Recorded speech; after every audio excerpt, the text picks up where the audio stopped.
Halo teman-teman, Assalamualaikum warahmatullahi wabarakatuh. Perkenalkan, nama saya Sabrina Risangga Fitri. Sebelumnya, tengok video ini sebentar yuk.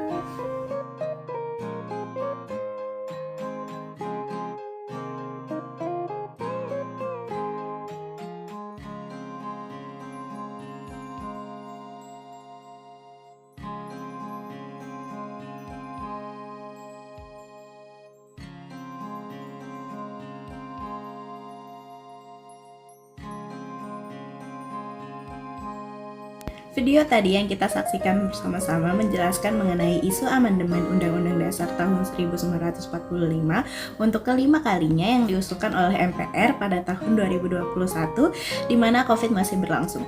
Ketua MPR Bambang Susatyo menjelaskan bahwa yang akan diubah hanyalah PPHN atau pokok-pokok haluan negara yang tak akan melebar pada pasal-pasal lainnya. Kali ini saya akan menanggapi berdasarkan pendapat saya sendiri setelah saya menonton video ini yang disampaikan oleh Profesor Jimmy Asidik mengenai hukum tata negara di suatu podcast yang diselenggarakan oleh Kata Data. Beliau mengungkapkan bahwa sesungguhnya Indonesia belum masuk di taraf harus melakukan amandemen. Indonesia pada saat ini diharuskan untuk melakukan yang namanya evaluasi. Mengapa evaluasi? Karena pada kenyataannya Undang-Undang Dasar 1945 sudah masuk pada taraf ideal. Akan tetapi dalam pelaksanaannya yang belum ideal. Inilah kenapa perlu diadakannya evaluasi dan tujuan untuk menguatkan konstitusi.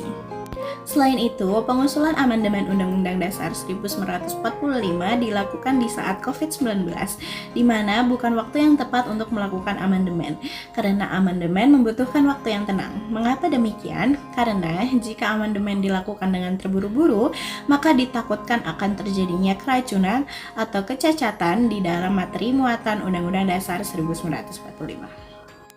Dan mengenai apa yang disampaikan oleh para narasumber di video narasi yang pertama tadi, jika sudah dibuka pintu amandemen, walau tujuan awalnya adalah untuk membahas PPHN, yang akan terjadi selanjutnya ialah akan merembet pada pasal-pasal lain yang dianggap krusial. Jadi menurut saya sendiri memang sudah seharusnya agenda amandemen jangan dilakukan dengan terburu-buru dan harus ada waktu yang tepat untuk membahas amandemen. Berdasarkan hal ini juga muncul asumsi-asumsi mengenai bahwa amandemen ini dilakukan hanya untuk kepentingan pihak-pihak tertentu. Asumsi ini tidak menutup kemungkinan benar adanya. Maka dari itu, untuk mencegah asumsi tersebut, para pemangku kepentingan beserta para ahli hukum harus menolak agenda amandemen. Amandemen yang dilakukan secara terburu-buru bisa membuat Undang-Undang Dasar mengalami kecacatan. Ketika konstitusi kita mengalami kecacatan, otomatis pihak yang berada di bawahnya ikut mengalami kecacatan.